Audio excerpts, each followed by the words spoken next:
we want people to both feel that a behavior is a gift, but we also want them to consider it a priority. Remember, if it's not a priority, no matter how good it feels or how much they really want to do it, it's not gonna be sustained. So the question is, how do we help masses of people get to sustainable behavior change? I think we have made huge assumptions that we should be promoting health. That's what our whole health promotion, that's what our field's called. But what if health is not the right hook? We often think that motivation is what we need to get us going, right? There are phrases like jumpstart your motivation. But in fact, motivation is not the beginning, and it's not the beginning of the process. It's the result of something else. And it's the result of what I call the why. And when I say the why, I'm talking about things like people's reasons for changing, their goals for changing, their motives for changing. And research shows across behaviors that not all whys or reasons for change are actually created equal. Maps are tools and they help us do things. But let's think about an iceberg for a minute. Which part of the iceberg sunk the Titanic? It wasn't the bottom part that we don't see, all the stuff, our relationships, our beliefs, our thoughts about things. This is what derails behavior, the things we don't see that are under the surface. So I want to suggest to you in the framework that I'm teaching today that the bottom part is where people's relationships with behaviors lie.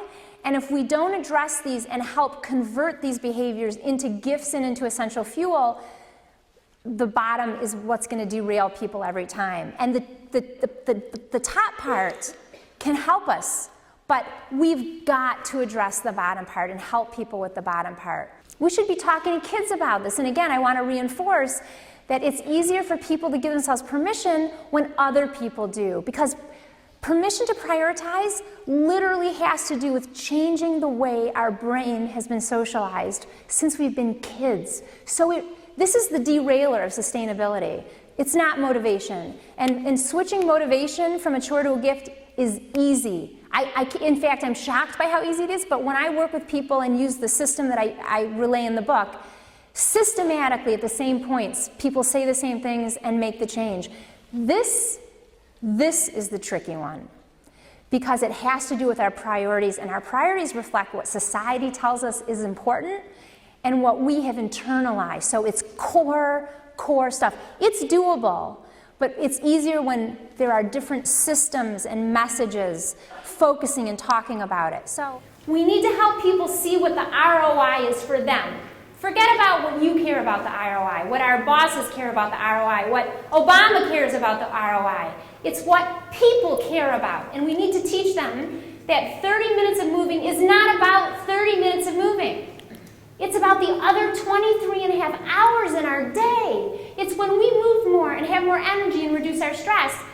We enjoy work more. We're more patient parents. We don't snap at our spouses as much, right? I mean, it enhances our whole day. That's the hook. There's a literature, a 30-plus year literature in behavioral medicine showing that what people intend to do, actually, most people don't stick with. But I think we can overcome this gap.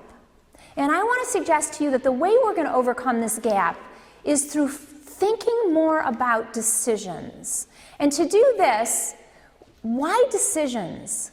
Well, if we're trying to create sustainable behavior change, that ultimately means forever, right? Sustainability. We need to understand that sustainable behavior is actually made up with consistent decisions that people make day in and day out. Hundreds and thousands, if not millions of decisions that favor health. So the real lever of change here is decision making, and we need to understand what leads people to make decisions. Think about a house. Would you knowingly purchase a house that had a weak and shaky foundation? No. Well, we are promoting behavior change that's supposed to stand the test of time. on foundations that just crumble. So we need to start thinking about behavior as something we want to last a lifetime, and we need to start designing our programs to accommodate those goals. Consider this. When we convert a behavior like getting more sleep or dietary changes or physical activity into something that helps us be a better parent, partner, and professional, it makes that behavior deeply meaningful and very compelling to fit into our hectic lives.